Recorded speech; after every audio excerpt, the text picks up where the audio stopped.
जय हिंद दोस्तों। आज हम पढ़ने जा रहे हैं ज्योग्राफी के 50 महत्वपूर्ण क्वेश्चंस। तो हम अपना वीडियो शुरू करते हैं। भारत में हरित क्रांति के जनक किसे जाना जाता है? Doctor MS. स्वामीनाथन को जाना जाता है। Doctor MS. स्वामीनाथन हरित क्रांति के सूत्रधार थे। अगर विश्व में कहा जाए तो डॉक्टर नॉर्मन बोरलॉग को जाना जाता है। वो विश्व स्तर पे हरित क्रांति के जनक थे। वो अमेरिका के थे। 1887 में डॉक्टर नॉर्मन बोरलॉग पुरस्कार की शुरुआत हुई थी। तो इसको सबसे पहला जो है पुरस्कार किसे मिला था? Doctor MS. स्वामीनाथन को मिला था 1987 में। दूसरा क्वेश्चन है, भारत में बांग परियोजना प्रोजेक्ट टाइगर कब शुरू की गई थी? यह शुरू किया गया था 1973 ईस्वी में।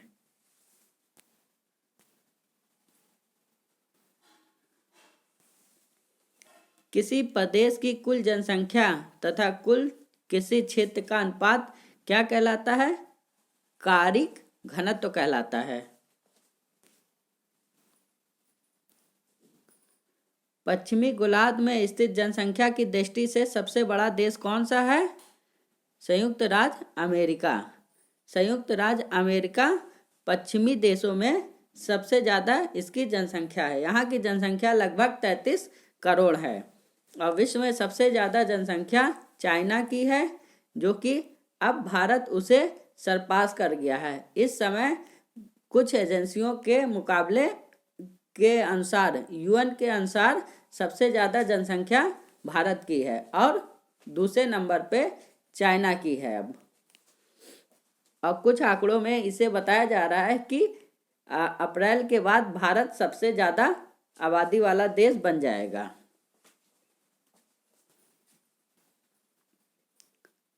दक्षिण एशिया का सबसे घना बसा देश कौन सा है?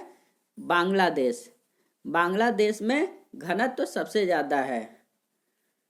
किर्गिज कहाँ की घुमक्कड़ी जनजाति है? मध्य एशिया की। भारत में सबसे अधिक वर्षा किस मानसून से होती है?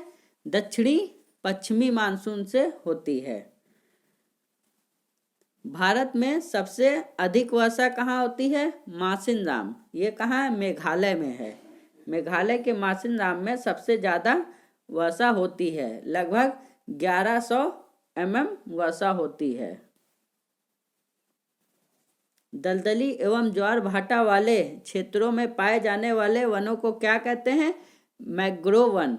मैंग्रोव वन सुंदर वन में पाया जाता है। सबसे ज़्यादा सुंदर वन में पाया जाता है, क्योंकि यहाँ पे गंगा और ब्रह्मपुत्र का दलदली डेल्टा है। वहाँ पे सबसे ज़्यादा मैंग्रोव वन पाया जाता है।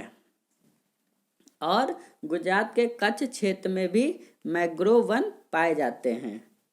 मैंग्रोव वन क्योंकि दलदली क्षेत्रों में पाए जाते हैं। भारत में सर्वप्रथम किस स्थान पर राष्ट्रीय उद्यान स्थापित किया गया? भारत में सबसे पहला राष्ट्रीय उद्यान जिम कॉर्बेट नैनीताल उत्तराखंड में स्थापित किया गया। मसालों की रानी किसे कहते हैं? इलायची को कहते हैं। पृथ्वी पर समुद्र तल से सर्वाधिक नीची झील कौन सी है? मृत सागर। मृत सागर सबसे नीची झील है।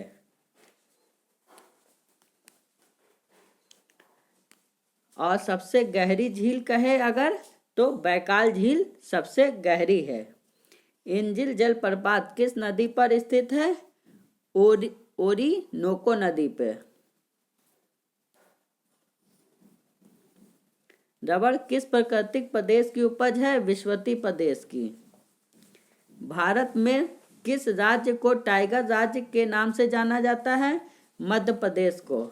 मध्य प्रदेश में टाइगर ज़्यादा है। वहाँ पे नेशनल पार्क्स भी बहुत ज़्यादा हैं। कान्हा नेशनल पार्क वगैरह मध्य प्रदेश में ही है। दुग्ध उत्पादन में भारत का विश्व में कौन सा स्थान है? प्रथम स्थान है। और दूध उत्पादन में उत्तर प्रदेश पहले नंबर पे है।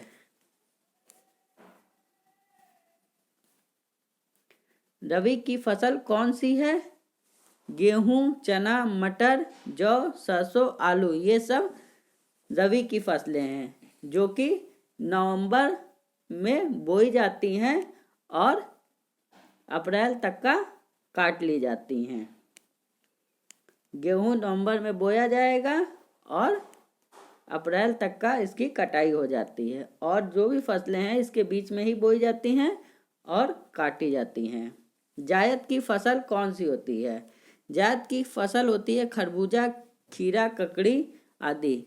जायद की फसलों की एक विशेषता ये है कि इसमें पानी ज़्यादा होता है, जो कि जायद की फसल मार्च अप्रैल के आसपास बोई जाती है और गर्मी तक का मई जून तक का तैयार हो जाती है। मई जून में इसका प्रोडक्शन शुरू हो जाता है और इनमें पानी की मात्रा ज़्यादा होती है। गर्मी ज़्यादा पड़ती है और इसमें पानी वाली ही फसलें ज़्यादा खानी चाहिए जिनमें तरी ज़्यादा हो। नॉर्वे की राजधानी ओस्लो का प्राचीन नाम क्या है? क्रिस्टीना है। जायरे का आधुनिक नाम क्या है? कांगो गणराज्य है।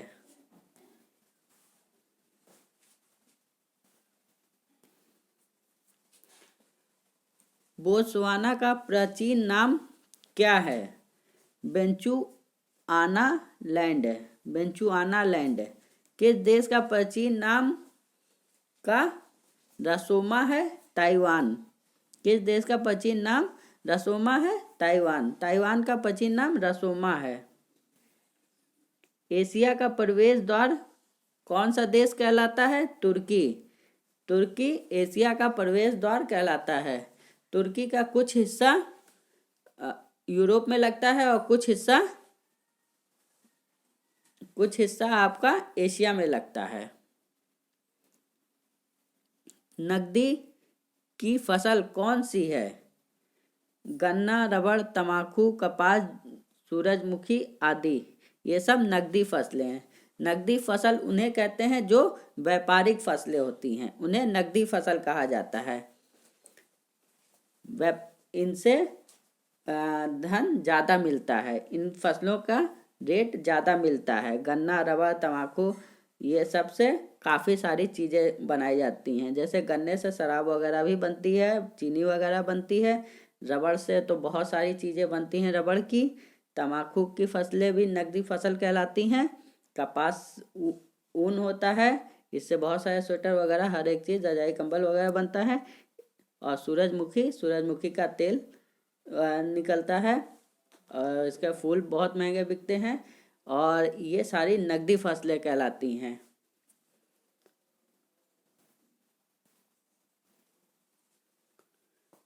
सूर्य के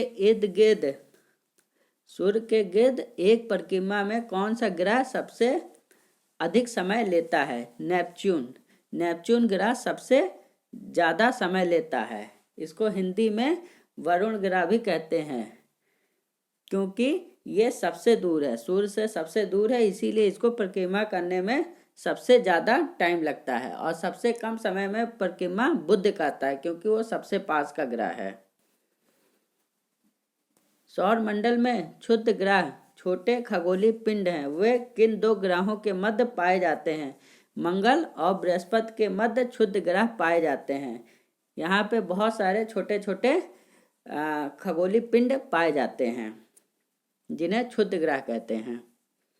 पृथ्वी की जुड़वा बहन कहे जाने वाले ग्रह का नाम क्या है? शुक्र है। शुक्र ग्रह को पृथ्वी की जुड़वा बहन भी कहा जाता है। इसे सांझ और भोर का तारा भी कहा जाता है और ये सबसे गर्म ग्रह है।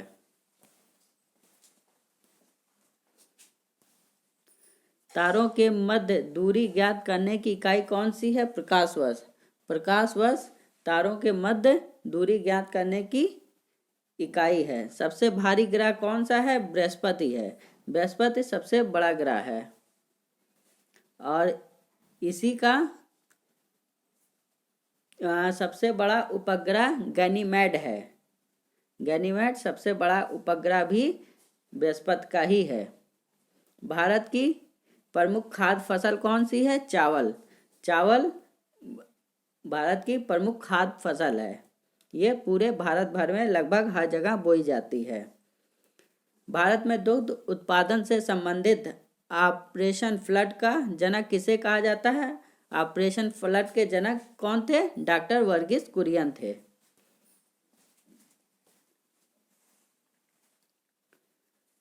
नासिक और मुंबई को कौन सा दर्जा जोड़ता है? थाल घाट जोड़ता है। दक्कन का पठार किन राज्यों में स्थित है? महाराष्ट्र, मध्य प्रदेश, गुजरात, कर्नाटक और आंध्र प्रदेश में स्थित है दक्कन का पठार। नीलगिरी की पहाड़ियां किस राज्य में स्थित हैं? तमिलनाडु राज्य में स्थित हैं। और नीलगिरी की पहाड़ियों का कुछ हिस्सा कर्नाटक और केरल में भी आता है। भारत और पाकिस्तान के बीच रेड क्लिफ रेखा कब निर्धारित की गई थी? 15 अगस्त 1947 को। महेंद्रगिरी की पहाड़ियां किन दो राज्यों के तट पर हैं? उड़ीसा और आंध्र प्रदेश के तट पर हैं। पंबन द्वीप कहाँ स्थित है? मन्नार की खाड़ी में स्थित है। डुरंड रेखा जो भारत और अफगानिस्तान के बीच है कब निर्धारित की गई थी? 1896 में निर्धारित की गई थी। ये डुरंड रेखा भारत और अफगानिस्तान के बीच केवल 106 किलोमीटर लगती है, जो कि पाक अधिकृत कश्मीर में है। और डुरंड रेखा खास तौर से पाकिस्तान और अफगानिस्तान के बीच में है। भारत की सबसे बड़ी तटीय झील कौन सी है? चिल्का झील, जो कि उड़ीसा में है, जिसे लैगून झील भी कहते हैं। कोलकाता और मुंबई को कौन सा दर्जा जोड़ता है? भोर घाट जोड़ता है। भारत की जलवायु कैसी है? उष्णकटिबंधीय मानसूनी है। गल्फ स्ट्रीम धारा की उत्पत्ति कहाँ से होती है? मैक्सिको की खाड़ी में होती है। किस महाद्वीप को पठारी महाद्वीप कहते हैं? अफ्रीका को। अफ्रीका में पठार बहुत सारे हैं। कालाहारी पठार, वहीं कालाहारी रेगिस्तान जो है उसी में पठार भी है। एशिया महाद्वीप का सर्वोच्च शिखर कौन सा है? Mount Everest. सर्वाधिक जनजातियां किस प्रदेश में पाई जाती हैं? मध्य प्रदेश में। प्लेट विवर्तनी सिद्धांत का प्रतिपादन किसने किया था? हैरी हैस ने। गार्सिया जनजाति का संबंध किस राज्य से है? राजस्थान से। पृथ्वी की सतह के नीचे द्रवीभूत शैल क्या कहलाता है? मैग्मा कहलाता है। दक्षिणी आल्प्स पर्वत श्रेणी कहाँ स्थित है? न्यूजीलैंड में। शिवालिक हाथी अंतरिक्ष क्षेत्र किस प्रदेश में है? उत्तराखंड में। शिवालिक हाथी आरक्षित क्षेत्र किस प्रदेश में? उत्तराखंड में। जय हिंद, जय भारत।